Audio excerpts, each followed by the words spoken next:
আসসালামু আলাইকুম।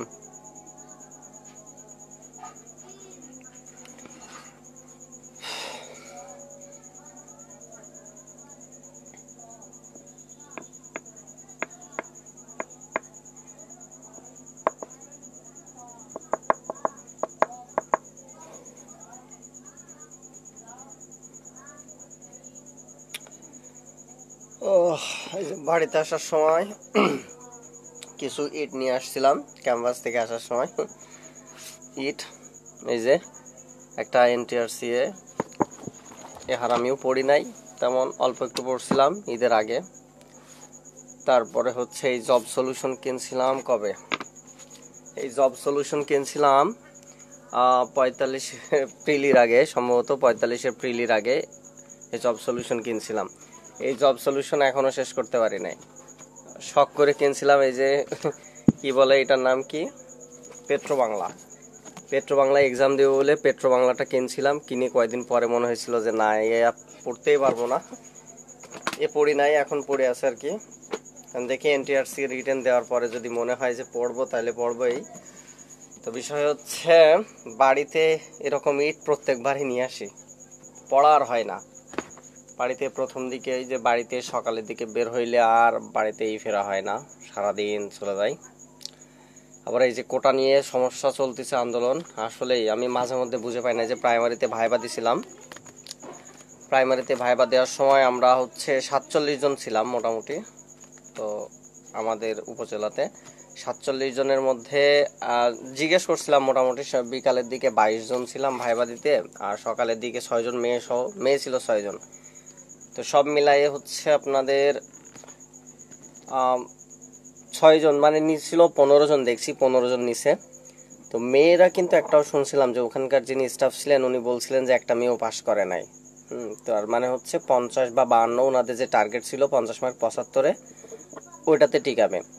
তো ওনাদের কথা শুনে ওনারা বলছিলেন যে এরকম যে একটা মেয়েও পাস করে নাই, ওদেরকে হচ্ছে গ্রেস দিয়ে পাস করা, মানে এরকম যে ওনারা হচ্ছে 42 বা 45 এরকমের মধ্যে ছিল, 50-এর নিচে ছিল আর কি।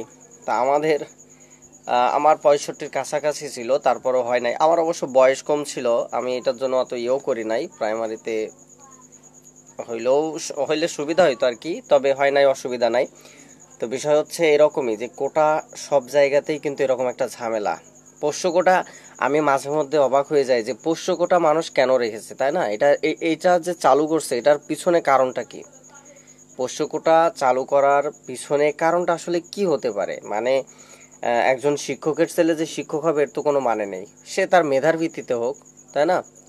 তার মানে একজন শিক্ষকের ছেলে শিক্ষক হতেই হবে, তার কোটা, ছেলে মেয়ে তার কোটা, এটা এটা কেন? সে তার মেধার ভিত্তিতে হোক, তাই না? তারপরে এরকম এই যে কোটা বিভিন্ন জায়গায়, কোটা তো নবম দশম গ্রেডের এগুলোতে হচ্ছে কোটা কম। হ্যাঁ, তো আর এই যে যেগুলো হচ্ছে 13-14 গ্রেডের আছে এগুলো তো পুরোই কোটা। ট্রেনের যে, রেলের যে চাকরিগুলো আসে, সার্কুলারগুলো আসে, মোটামুটি সবই দেখলাম যে কোটা আর কোটা, সব কোটা। পোষ্য কোটা থেকে শুরু করে, পোষ্য কোটা কেন থাকবে?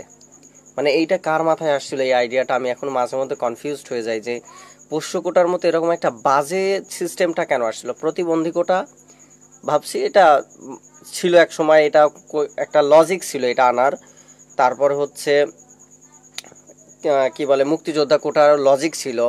তারপরে নারী কোটারও এই যে উপজাতি কোটা, এগুলো তো অনেক লজিক, এইগুলো লজিকের মধ্যে ছিল। কিন্তু পোষ্য কোটা কিভাবে, কোন সেন্সে এটা পোষ্য কোটা আনছিল এরা? হ্যাঁ, তো এটা মাঝে মধ্যে যে কোটা এখন চাকরির ক্ষেত্রে কেন কোটা থাকবে? আসলে কি এই যে কোটা দিয়ে, অযোগ্য মানুষ দিয়ে কি আসলে দেশ চালানো যায়? সম্ভব না, কোনোভাবে সম্ভব না। কোটা কেন থাকবে? চাকরিতে কোটা আসলেই থাকা উচিত না, কোনো কোটাই থাকা উচিত না, চাকরিতে কেন কোটা থাকবে? আচ্ছা, এখন এই যে প্রতিবন্ধীদের জন্য কোটা করা হয়, চালু করা হয়েছে, তো আমার কথা হচ্ছে প্রতিবন্ধী, তারা শারীরিকভাবে প্রতিবন্ধী, আমি তাদেরকে ছোট করছি না, কিন্তু আমার কথা হচ্ছে তাদের সরকারের কিছু দায় দায়িত্ব থাকে, তাই না? সমাজের কিছু দায় দায়িত্ব থাকে, রাষ্ট্র তো তাদেরকে আর ফেলে দিতে পারে না, তাই না? রাষ্ট্রের কিছু দায় দায়িত্ব রয়েছে তাদের তাদের প্রতি।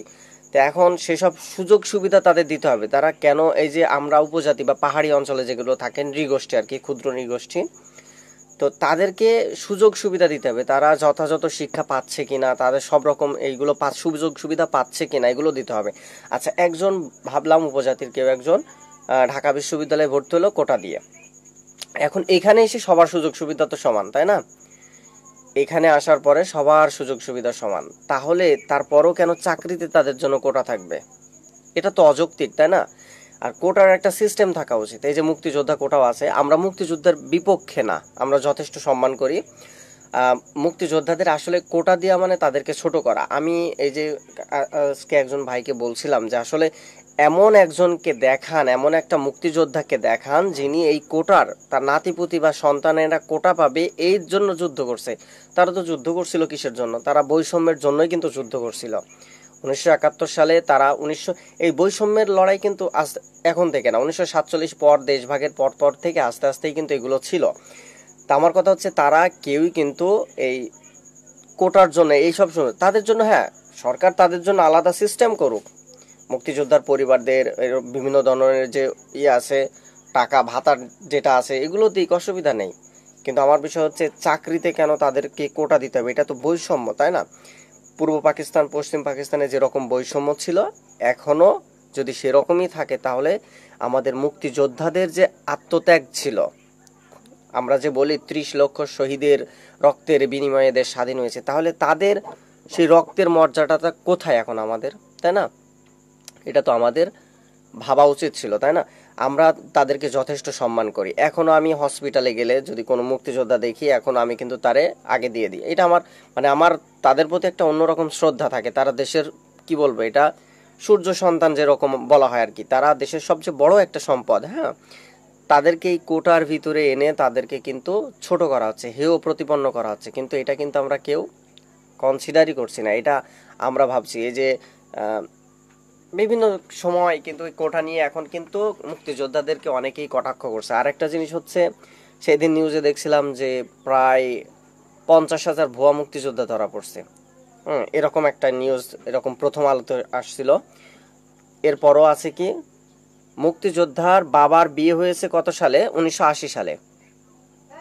হ্যাঁ, এরকম 1980 সালে সেই তারই আছে, এরকম কিছু বিষয় আছে। আবার একজনের জন্মই হয়েছে 1971 সালের পরে, 1977-78 সালে, তারপরও সে মুক্তিযোদ্ধা। এটা কি কোনোভাবে মানা যায়? আসলে আমাদের দেশের এই সবগুলো পড়াশোনার প্রতি, এই যে মেধার যদি মূল্যায়ন না থাকে, তাহলে কিন্তু আমাদের দেশ দিন দিন আরও খারাপ অবস্থানে চলে যাবে। আমাদের দেশে মেধার মূল্যায়ন হওয়া উচিত। পড়াশোনা তো এই যে দেখলাম যে পড়াশোনার যে বাজে অবস্থা, কারিকুলাম, শিক্ষা ব্যবস্থা সব কিছুই কিন্তু আমাদের দেশে কলাপস করছে। যত দিন যাচ্ছে তত কিন্তু ক্রমশ খারাপ হচ্ছে। এই যে কোটা নিয়ে আন্দোলন হচ্ছে, আমি যাই হোক না কেন, কারণ আমি এই যে কোটা যেভাবে, এই যে কোটা যদি না থাকতো এরকম কিন্তু প্রাইমারিতে যে রেজাল্ট ছিল আশা করা যায় হইতো। কিন্তু এই যে সিস্টেমটা কিন্তু করছে কোটার, এই কোটার সিস্টেমের কারণেই কিন্তু দেখেন আপনার হচ্ছে কত, একটা মেয়ে সে আমাদের চেয়ে মার্কে অনেক কম, প্রায় 20 মার্কের ব্যবধান। একটা 75 মার্কের পরীক্ষা দিয়ে সে প্রায় 20 মার্কের ব্যবধানে সে হচ্ছে প্রাইমারির একজন শিক্ষক, প্রাথমিক স্কুলের একজন শিক্ষক। আচ্ছা, তো সে শিক্ষক হয়ে কি শেখাবে? সত্যি কথা বলতে আমি যে প্রাইমারি পড়ছি, এই প্রাইমারিতে হচ্ছে তখন আমাদের সময়ে একজন ম্যাম ছিলেন, তা হচ্ছে অস্থায়ী ছিলেন, উনি পার্মানেন্ট ছিলেন না।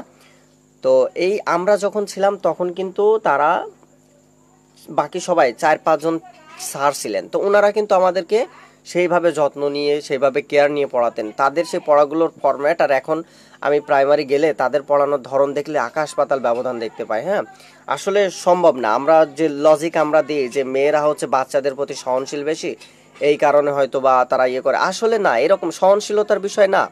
ছেলেরাও যে এরকম সহনশীল হয় না তা কিন্তু না। আমরা দেখছি আমাদের সময় স্যাররা আমাদেরকে পিটাইছে, মারছে, কিন্তু আমাদের রেজাল্ট ভালো ছিল।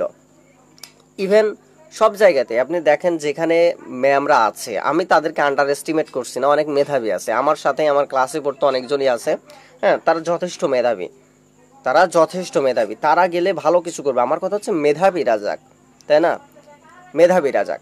আচ্ছা, আমাদের বাংলাদেশের একটা সবচেয়ে বড় সমস্যা হচ্ছে যে আমাদের কোটা সিস্টেম বা যে কোনো জিনিস চালু হইলে সেটা আর বন্ধ হইতে চায় না। সংবিধানে আছে যে একটা, সংবিধানে আছে কি, আমাদের একটা যে পিছিয়ে যাওয়া জাতি আছে তাদেরকে এগিয়ে নেওয়ার জন্য কোটা সিস্টেম চালু করা যেতে পারে।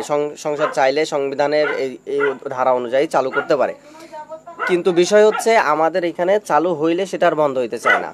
তাই না? আজীবন তো আর ওই নারীরা পিছিয়ে থাকতে পারে না, তাই না? প্রধানমন্ত্রী বারবার কিন্তু বলছে যে নারী, আসলে এটা উনি নারীর ক্ষমতায়নের ক্ষেত্রে বা নারীর উন্নয়নের ক্ষেত্রে কিন্তু অনেকগুলো আছে পদক বা খেতাব পাইছেন উনি।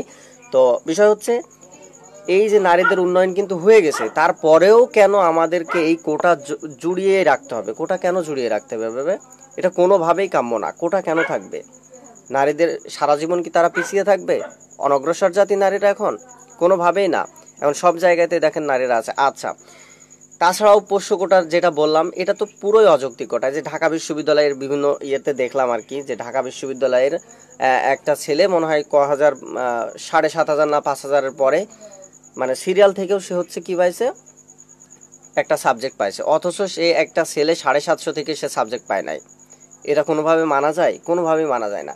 একটা স্বাধীন দেশের এইভাবে কোটা সিস্টেম সব জায়গাতে, যে কোটা সিস্টেম চালু করে দিয়ে একটা দেশের তো একদম মানে প্রশাসন থেকে শুরু করে সব জায়গায় শেষ। শিক্ষা ব্যবস্থা অলরেডি ধ্বংস হয়ে গেছে, ধ্বংসের পথে চলে গেছে। এখন এগুলো বললে আবার অনেকে অনেক রকম কিছু ভাবতে পারে, কিন্তু সত্যি কথা হচ্ছে যে এটাই, আমাদের শিক্ষা ব্যবস্থাটাকে ওইভাবেই ধ্বংস করা হয়েছে। শিক্ষা ব্যবস্থায় যে কোনো রকম মানে আমাদের দেশে হয়ে গেছে কি, সবচেয়ে বড় বিষয় হচ্ছে ধর্মের বিপক্ষে যারা, বিশেষ করে ইসলাম ধর্মের বিপক্ষে কথা বললেই তাদেরকে হাইলাইট করে উপরে তোলা হয়। এরকমই আমাদের পাঠ্যপুস্তকেও দেখছি। এরকমটা আগে ছিল না, এই ইদানিং হচ্ছে। হ্যাঁ, ইদানিং হচ্ছে। এই কোটা অনেকে এটারে মুক্তিযোদ্ধা চেতনার বিরোধী হ্যান ত্যান বলছে। আরে ভাই, মুক্তিযোদ্ধা চেতনার কোন জায়গাতে আছে যে কোটা থাকতে হবে? মানে দেশটা আপনারাই ভালো বোঝেন, আপনাদেরই চেতনা আছে, আমাদের কিছু নাই। আমরা বানের জলে ভেসে আসছি এদিকে। আমার বাবার জন্ম স্বাধীন বাংলাদেশে, তাই না? আমার বাবার জন্ম স্বাধীন বাংলাদেশে। তাহলে আমরা কিভাবে, অনেকে এটা করে যে কোটা, এই সিস্টেমটা আসলে কোটা কোনোভাবেই এটা মেনে নেওয়া যায় না। কোটা কেন থাকবে ভাই একটা স্বাধীন দেশে? কিসের কোটা থাকতে পারে? হ্যাঁ, কিছু সময় এই যে অনগ্রসর জাতি আছে তাদেরকে সরকার সুযোগ সুবিধা দিক, পাহাড়ি অঞ্চলে যারা থাকে তাদেরকে সুযোগ সুবিধা দিক, শিক্ষার ক্ষেত্রে তাদের ব্যবস্থা করে দিক। এই যে নারীদের যেমন ছিল, যে নারীরা পিছিয়ে ছিল, তাদের জন্য শিক্ষার কত সিস্টেম চালু করা হয়েছে, কেউ কিন্তু কোনো অবজেকশন করে নাই। যে এই যে এত অবৈতনিক পড়ার সিস্টেমটা প্রথমের দিকে চালু করছিল, এটা কোনো অসুবিধা নাই তো, তাদের সেরকম সুযোগ সুবিধা দেওয়া। কিন্তু কোটা কেন থাকবে?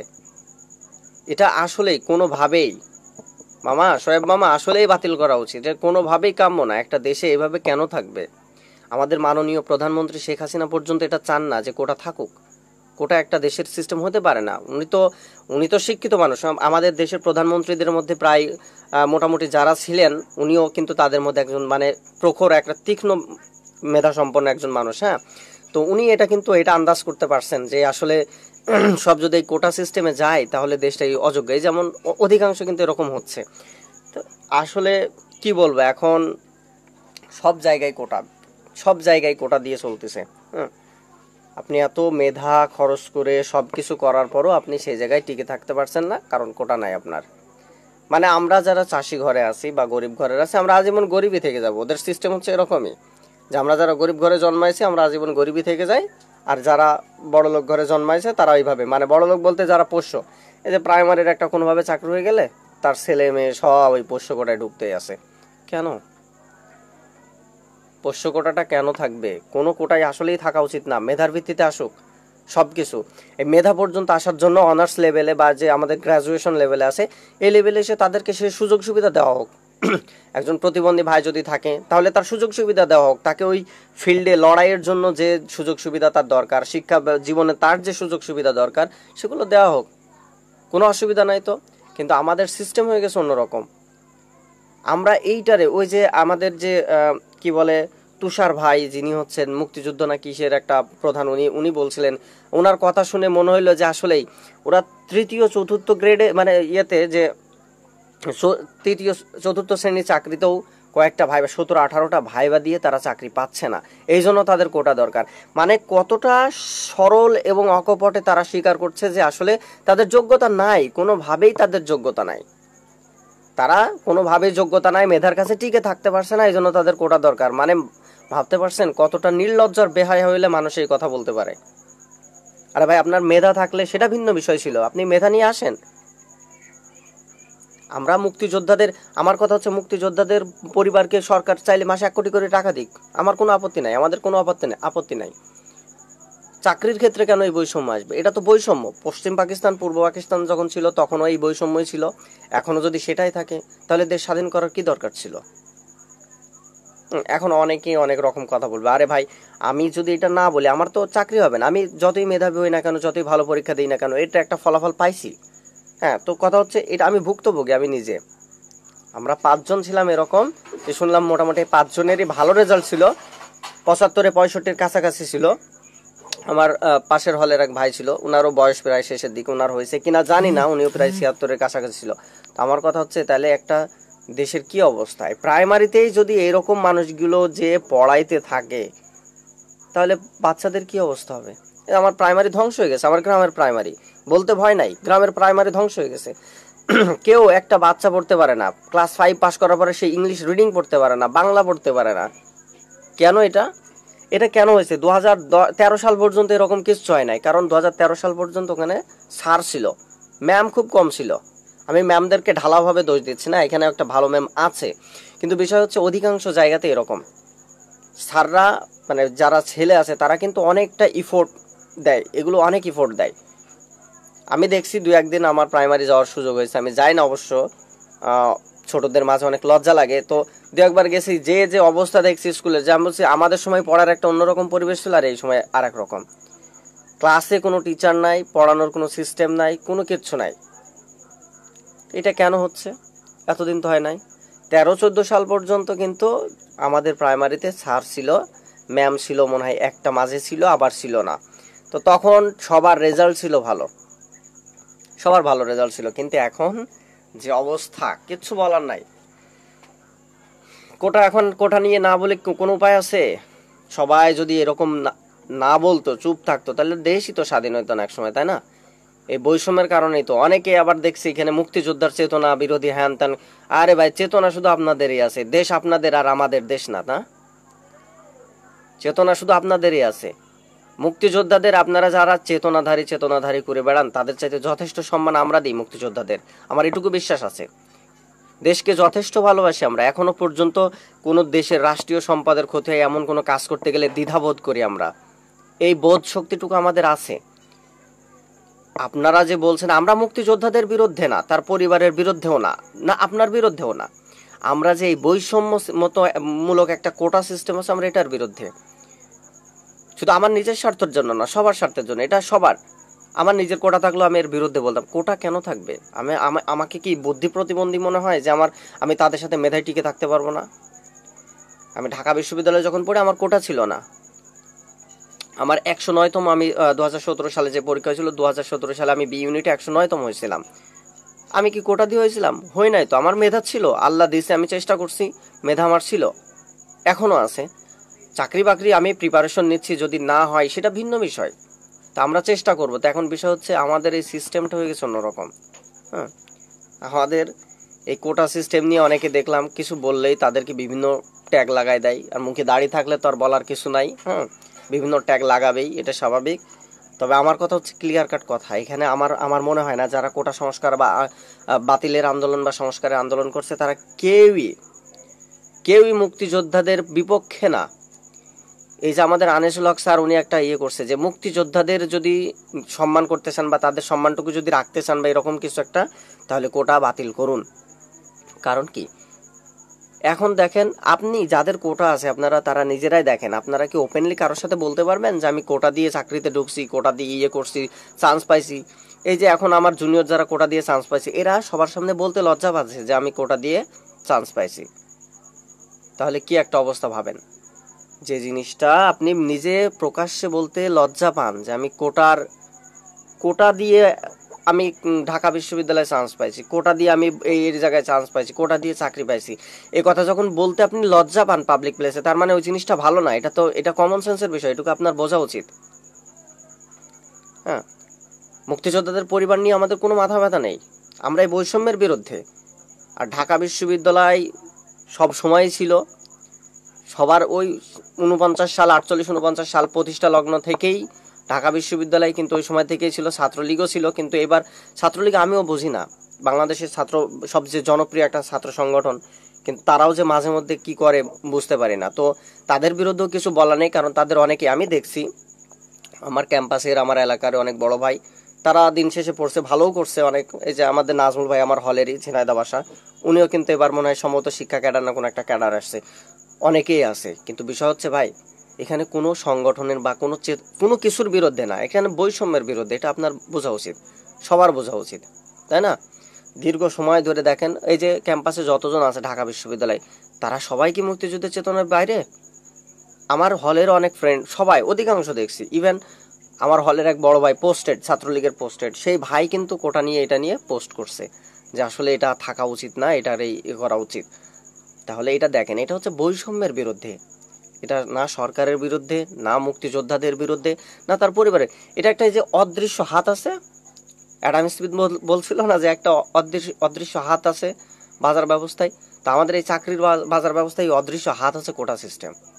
ওই যে বাপেক্সের একটা নিয়োগ দেখলাম, যে বাপেক্সের নিয়োগ দিছে যে শীর্ষ কর্মকর্তাদের আত্মীয় স্বজনদের, বাপেক্সের মতো একটা জায়গাতে শীর্ষ কর্মকর্তাদের যারা আত্মীয় আছে তারা কিন্তু চাকরি পাইছে, নিয়োগ পাইছে এবার। তো আমরা যারা মেধা দিয়ে কি করবো, আমরা দরকার নাই, পড়াশোনা বাদ দিয়ে দিই। এই যে এখনকার পোলাপানগুলো যেগুলো টিকটকার হচ্ছে, ব্লগার হচ্ছে, এই তো ভালো, ব্লগার হইলেই তো লাভ, প্রচুর টাকা ইনকাম, কি দরকার পরিশ্রম করে, এই যে মেধা খরচ করে পড়াশোনা করে যদি এরকম হয়। বৈষম্য, চাকরির ক্ষেত্রে বৈষম্য না থাকুক, যারা সুবিধা বঞ্চিত তাদেরকে সুবিধা দেওয়া হোক, তাদের জন্য সেসব ব্যবস্থা করা হোক, তাই না? আমাদের অসুবিধা নেই। পাহাড়ি যে ভাইরা আছে তারাও আমাদের অংশ, তারাও আমাদের এই এদেশের মানুষ, তাদের অধিকার আছে, তাদের যে মৌলিক অধিকারগুলো আছে সেগুলো তাদের পূরণ করা হোক, কোনো আপত্তি নাই। তাদের অধিকার আছে, তারা পিছিয়ে আছে, তাদের জন্য সুযোগ সুবিধার ব্যবস্থা করা হোক। তারা কোটা নিয়ে ঢাকা বিশ্ববিদ্যালয়ে পড়ছে, আচ্ছা, পড়াশোনা করার পরে তারাও যেখানে থাকছে আমরাও সেখানে থাকছি, তারাও যে সুবিধা পাচ্ছে আমরাও সেই সুবিধা পাচ্ছি, তারপরেও কেন তাদেরকে আবার চাকরির ক্ষেত্রে কোটা দিতে হবে? মানে এইটাই আমার বুঝে আসে না। আবার ঢাকা বিশ্ববিদ্যালয়ের টিচাররা কোন দিক দিয়ে, মানে তারা কোন দিক দিয়ে হচ্ছে অনগ্রসর জাতি, যে তাদের বাচ্চা কাচ্চাদেরকে, নাতিপুতিদেরকে কোটা দিয়ে ঢুকাইতে হবে? মেধা নাই তাদের? মানে ঢাকা বিশ্ববিদ্যালয়ের টিচারগুলো কি মনে করে যে হচ্ছে তাদের বাচ্চা এগুলো সব বুদ্ধি প্রতিবন্ধী, এরকম মনে করে? তাহলে তাই যদি তারা মনে না করে, তাহলে তাদের কি করা উচিত? তাদের তো উচিত যে এই কোটাটার বাইরে না আসা। যে আমরা কোটা দিয়ে কেন আসবে, আমার সন্তানেরা কোটা দিয়ে আসবে কেন? আমি ঢাকা বিশ্ববিদ্যালয়ের, বাংলাদেশের শীর্ষ একটা বিশ্ববিদ্যালয়ের আমি হচ্ছে একজন শিক্ষক বা শিক্ষিকা, তো আমার সন্তানরা মেধাবী হবে, এটা স্বাভাবিক। তো আমার সন্তান কেন পোষ্য কোটা নিয়ে আসবে? এটা লজ্জার বিষয়, চরম লজ্জার বিষয়। এটা মানুষ আবার গর্বের সাথে এই কথাটা বলে, পোষ্য কোটার কথাও আবার গর্বের সাথে বলে, চিন্তা করা যায়। তারপরে যে জুনিয়র লেভেলে যে চাকরিগুলো আছে, 15 গ্রেড 13 গ্রেডের পর থেকে 20 গ্রেড পর্যন্ত যে চাকরিগুলো আছে, অধিকাংশ কোটায় আর কোটায়। প্রাইমারিতে 96% প্রায় কোটা। তো চাকরি করার দরকার নেই, পড়াশোনা করার দরকার নাই। এই সিস্টেমটা তো বাদ দেওয়া উচিত, সিস্টেমটা কলাপস, এটা আসলেই এই বাজে একটা সিস্টেম, এটা বাদ দেওয়া উচিত, কোনোভাবেই এটা কাম্য নয়। তো আমাদের পড়াশোনা এমনিতেই নাই, তারপরেও যদি মেধাবীরা চাকরি না পায়, কয়েকদিন পরে দেখা যাবে কি এরা কেউ চাকরি মানে পড়াশোনাই করবে না। মেধাবীরা যদি চাকরি না পায়, তখন আমরাই কি বলবো? গ্রামের মানুষ বলবে এত ভালো স্টুডেন্ট ছিল, এত ভালো একটা পাবলিক বিশ্ববিদ্যালয়ে পড়াশোনা করার পরে তার চাকরি হয় নাই, তো পড়াশোনা করে কি করবি? এসব মানুষগুলো যদি চাকরি বাকরি হইতো, হ্যাঁ আপনারা বলতে পারেন যে আসলে পড়াশোনা শুধু চাকরির উদ্দেশ্য না, চাকরির উদ্দেশ্য না, বেসিক্যালি চাকরি কতজন পায় বাংলাদেশে? প্রায় এখন যে মাননীয় প্রধানমন্ত্রী শেখ হাসিনা যে স্টেপ নিয়েছেন, ওনার উদ্যোগে তো প্রায় এখন প্রত্যেক ঘরে প্রত্যেক সন্তানই পড়াশোনা করে, অন্তত এসএসসি পর্যন্ত এমনিতেই পড়তেছে। মেয়েরা তো পড়তেছেই, হয়তো অনেক বাল্যবিবাহ হয়ে যাচ্ছে, পরিবারের কারণে অনেক ইয়ে করতেছে, সেটা অন্য বিষয়, কিন্তু সবাই তো পড়াশোনা করতেছে। কিন্তু সবাই কি চাকরি করে? আমার গ্রামে কতজন চাকরি করে? আমার গ্রামে তো সবাই পড়াশোনা করছে, আমার প্রাইমারি স্কুল আছে, আমার গ্রামে মাদ্রাসা আছে, সবাই পড়াশোনা করতেছে। চাকরি কি সবাই করতেছে না। তো যার লেভেলগুলো, যে বেসিক আমাদের যে এডুকেশনটা দরকার, সেটা তো আমাদের ফুলফিল করা উচিত, তাই না? তো এখন থেকেই যদি সবাই দেখে যে একটা ভালো স্টুডেন্ট ছিল, গ্রামের অনেক ভালো স্টুডেন্ট ছিল, নাম করা স্টুডেন্ট ছিল, মেধাবী ছিল, ইভেন অনেক পরীক্ষার ভাইবাও দিছে, সবকিছু দিছে, কোটা নাই, হয় নাই, ভালো মার্ক থেকেও হয় নাই, মানে কোটা এরকম একটা জিনিস, তার মানে কোটা আমাদের জন্য কতটা ভয়ানক, পরবর্তী প্রজন্মকেও তো পিছিয়ে দিচ্ছে, তাই না? চাকরি হবে ফেয়ার, কোনো কোটা থাকবে না, মেধাবীরা দেশ শাসন করবে, মেধাবীরা বড় বড় জায়গায় যাবে, মেধাবীরা ভালো ভালো জায়গায় থাকবে। এই মাঝে মধ্যে দেখি ডাক্তাররা কোটা নিয়ে বা হচ্ছে এই যে ইয়ে নিয়ে কি বলে আপনার প্রশ্ন ফাঁস নিয়ে যে ফাঁস করে ওরা যে চান্স পেয়ে ওরকম ডাক্তার হয়েছে, তো তারা কি চিকিৎসা দিবে আমাদেরকে? ভুলভাল চিকিৎসা দিবে, অহরহ স্বাভাবিক, ভুলভাল প্রেসক্রিপশন দিবে, ভুলভাল চিকিৎসা দিবে। তা আমাদের সব জায়গায় রিফরমেশন দরকার, এতটা আমাদের মানে কি বলবো, পুরো সিস্টেম, আমাদের দেশের সিস্টেমটা দিন দিন কলাপস হচ্ছে। শুধু সরকারকে দোষারোপ করে লাভ নেই, আমরা সবাই দোষী। এই যে কিছুদিন আগে আমাদের কি বলে শিক্ষক সম্প্রদায় আর কি, ওনারা কিন্তু এই যে সার্বজনীন পেনশন স্কিম নিয়ে বহু কথা বলছিলেন যে এটা ভালো, এরকম পক্ষে বিপক্ষে, পক্ষে কিন্তু সাফাই গাইছিলেন। একটা আর্টিকেল দেখলাম, যে আর্টিকেলটাতে হচ্ছে এক স্যার হচ্ছে উনি সার্বজনীন পেনশন স্কিমের প্রশংসা করে উনি লিখছেন, পরবর্তীতে যখন ঢাকা বিশ্ববিদ্যালয় সহ অন্যান্য বিশ্ববিদ্যালয়ের টিচারগুলোকে ওই পেনশনের স্কিমের ভিতরে অন্তর্ভুক্ত করা হয়, তখন কি করলো, উনারাই কিন্তু ফ্রন্ট লাইনে যে এটা বিরোধিতা করছে। দেখলাম যে উনারাই ফ্রন্ট লাইনে যে বিরোধিতা করছে। তার মানে স্বার্থ না লাগলে এখন ঢাকা বিশ্ববিদ্যালয়ের মতো এরকম যে একটা শীর্ষ একটা প্রতিষ্ঠান, তাদের শিক্ষকগুলোও কিন্তু তার বিরুদ্ধে কথা বলছে না, একটা অন্যায় হলেও সেগুলো কথা বলছে না। বিষয় হচ্ছে এরকম, এখন তাদের স্বার্থে লাগছে, এখন তারা কোটা বাতিলের এইটাতেও সামিল হয়েছে, আবার তাদেরটাকে ইয়ে করতেছে। তো বিষয় হচ্ছে আমাদের এই যে কোটা সংস্কার, চাকরি হোক বা না হোক, চাকরি হোক বা না হোক, কিন্তু কোটা কেন, বৈষম্য, এটা থাকা উচিত না, কোনোভাবে উচিত না। আপনাদের কি মনে হয় কোটা কি আসলে থাকা উচিত? এটা আপনার কেন মনে হয় যে মানে কোন সেন্সে আমি তো এটা বুঝে পাই না যে এইসব কোটাগুলো কেন এখনো এদেশে ইয়ে করে রাখছে। স্বাধীনতার এত বছর পরেও একটা দেশ এভাবে কোটা দিয়ে চলতে পারে? তো যুদ্ধ করার কি দরকার ছিল বলেন? যুদ্ধ করার কি দরকার ছিল? যুদ্ধ তো করছিলাম আমি বৈষম্যের বিরুদ্ধে, আমরা না করি, আমার দাদারা করছিলেন, কেউ না তো কেউ করছিলেন। তো কোটা, সেই বৈষম্যের বিরুদ্ধে যুদ্ধ করে যদি সব এইভাবে, তখন ছিল আনঅফিসিয়াল বৈষম্য, এখন অফিসিয়াল বৈষম্য হয়ে গেছে কোটা সিস্টেম। আমাদের মুক্তিযোদ্ধাদের নিয়ে বারবার আমি বলছি, মুক্তিযোদ্ধাদের নিয়ে আমাদের কোনো মাথা ব্যথা নেই, যথেষ্ট সম্মান করি তাদের, তারা হচ্ছে দেশের সূর্য সন্তান, তাদেরকে আমরা সেইভাবে রাখি। কিন্তু এই কোটা দিয়ে দেখেন আপনারাই তাদেরকে নিচে নামায় আনছেন। তারা যুদ্ধ করছে, যুদ্ধের ময়দানে তারা যুদ্ধ করছে, আর তাদেরকে আপনারা কোটা দিয়ে অন্যরকম ভাবে নিচে নামায় ফেলতেছেন। কিচ্ছু বলার নয়। তো বিষয় হচ্ছে আমাদের দেশের এক একজন তাদের নিজস্ব মানে সুবিধা যতক্ষণ থাকবে, স্বার্থ তো যতক্ষণ থাকবে ততক্ষণ ইয়ে করবে। তবে এটা বৃহত্তর একটা ছাত্র মানে ছাত্রদের একটা স্বার্থ, সবার, ছাত্র বলি না কেন, যাই বলি না কেন, যদি মেধাবীরা যায়, মেধাবীরা যাক, তার পরিশ্রম করছে, তার মেধা খাটিয়ে শিখেছে, এ নিয়ে কেউ কিন্তু আপত্তি তুলবে না। এই বললামই তো, প্রাইমারিতে ভাইবা দিলাম, 6 জন মেয়ে কোটায় চলে গেল আন্ডার 50 মার্ক পেয়ে, আর ছেলেগুলো চাকরি হইলো না, 65 পেয়ে চাকরি হইলো না। মানে এটার কিভাবে জাস্টিফাই করবেন আপনি? জাস্টিফাই করার কোনো উপায় আছে? এটা কোনোভাবে এটা জাস্টিফাই করা যায় না। এগুলো তো বৈষম্য, এগুলো জুলুম। এই বৈষম্য আর জুলুম দিয়ে দেশ বেশি দিন টিকে থাকতে পারে না এইভাবে। হ্যাঁ, মানে দেশের অবস্থা খুব একটা ভালো এমনিতেও নেই, দেশের সব দিক দিয়ে অবস্থা খারাপের মধ্যে যাচ্ছে। কেউ কাউকে মানছে না এরকম। তো কোটা আসলে আমাদের দেশে কোটা থাকা, কোনোভাবেই কোটা থাকা উচিত না। আপনাদের কি মনে হয় যে কোটা থাকা উচিত কিনা?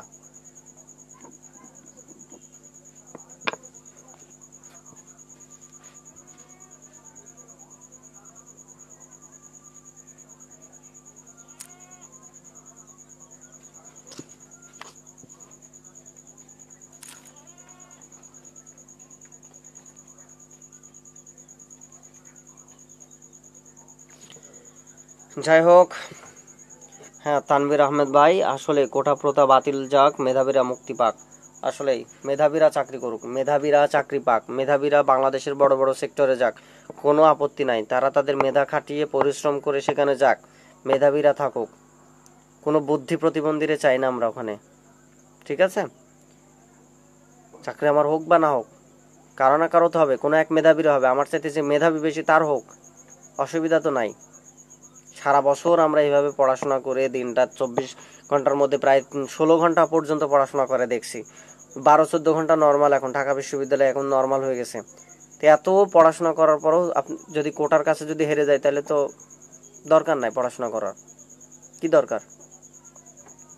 আর এই যে বুয়েট, স্বার্থপর বুয়েট, বুয়েটে যখন ছাত্র আন্দোলন হয়, যখন ছাত্র রাজনীতি চালু করার হয়েছিল, তখন কিন্তু সবাই করছিল এটা নিয়ে, পক্ষে বিপক্ষে সবাই ছিল। কিন্তু বুয়েট যাই হোক, আমাদের মোটামুটি অনেক বিশ্ববিদ্যালয় তাদের পক্ষে ছিল, অনেক বিশ্ববিদ্যালয় অনেক বিপক্ষে ছিল, এটা স্বাভাবিক, ওটা নিয়ে না বলি।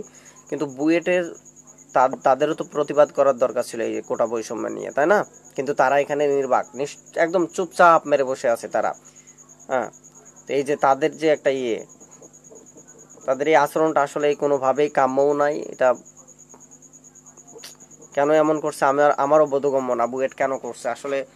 তারা অনেকেই বলে যে দেশের জন্য তারা কি করছে আসলে, হ্যান ত্যান অনেক কিছু বলে, তারা যাই করুক, বিষয় ওইটা না।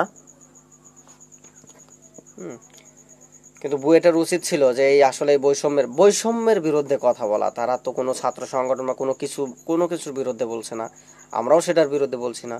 বৈষম্য থাকলে সে কথা বলা উচিত, সে বুয়েট হোক, চুয়েট হোক, রুয়েট হোক, যেই হোক না কেন, তাই না? বৈষম্যের বিরুদ্ধে কথা বলা উচিত ছিল। যাই হোক, জানি না তাদের কখন শুভ বুদ্ধির উদয় হয়।